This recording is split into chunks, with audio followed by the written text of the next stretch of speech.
Exactly when you're in the midst of a war or about to go into a war that you need your freedom of speech.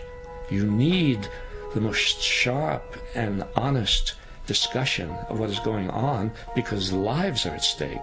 War is a matter of life and death. That's when you need to make sure you're doing the right thing in national policy. And if at that moment, because of war, your free speech is hampered, if you are put in fear of speaking out, then democracy has been severely crippled. That's what's happening today.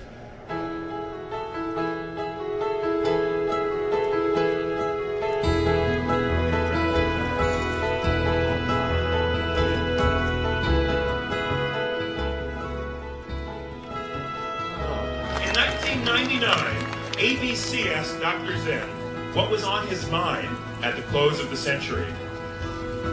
He answered in part, "What I'm thinking about is the need to have the next century not filled with war.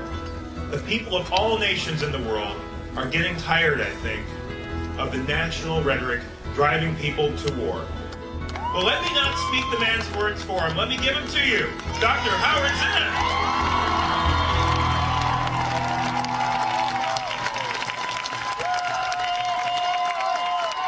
I haven't seen a crowd like this, really, for a very long time, and it's really heartening to be here. This is democracy, and democracy is not there. Democracy is not in the White House. We can't find democracy in Congress or the Supreme Court. This is where democracy is, places like this all over the country.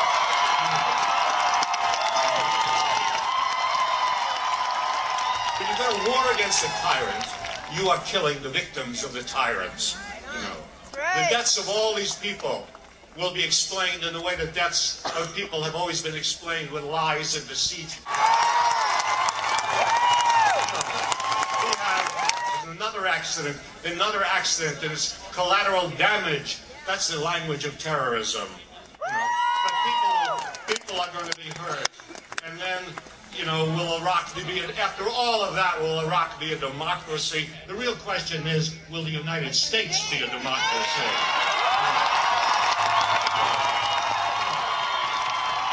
And so if we go to war, you know, we may not lose many Americans. All that we'll lose will be the soul of America. You know. We live in a beautiful country that's been taken over by men who have faith in guns and bombs, and I think we will need to take our country back. Thank you.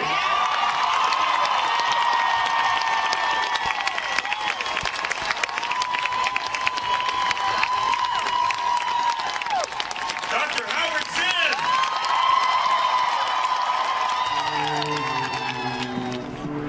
I suppose what it suggests to us is that we have a big job to do, a very big job to do.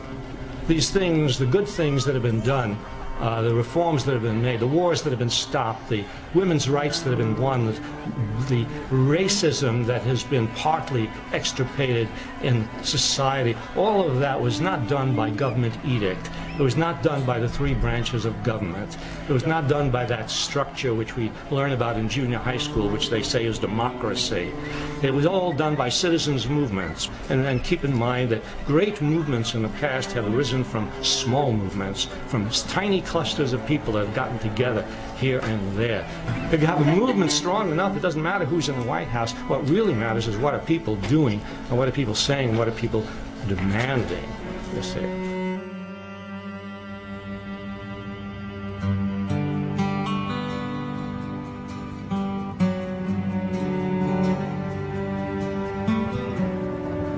To be hopeful in bad times is not just foolishly romantic.